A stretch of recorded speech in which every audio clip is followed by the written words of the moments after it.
मोठं व्हायचं नाही रे तुला. मग इतकीच काय काही 9 महिन्याच्या गोड आत्मीत असताना तुझ्या पोटक्यात 2 दात आले.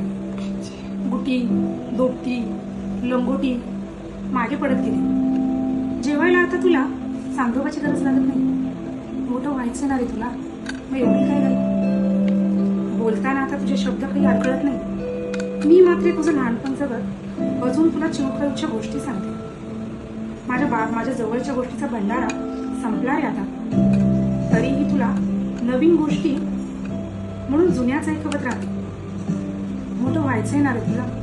मी इतकीच काय काही लुडूपुडू चालता चालता अंगणात धावायला काय लागलास. मला जमत नाही म्हणत मम्मी पप्पांना शिकवायला लागलास. मोठं व्हायचं नाही रे तुला.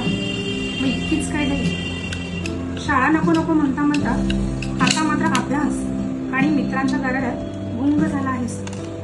पप्पांच्या सोबतचा मी हा खेळ सुद्धा विसरायला लागलास. मोठं व्हायचं ना रे तुला.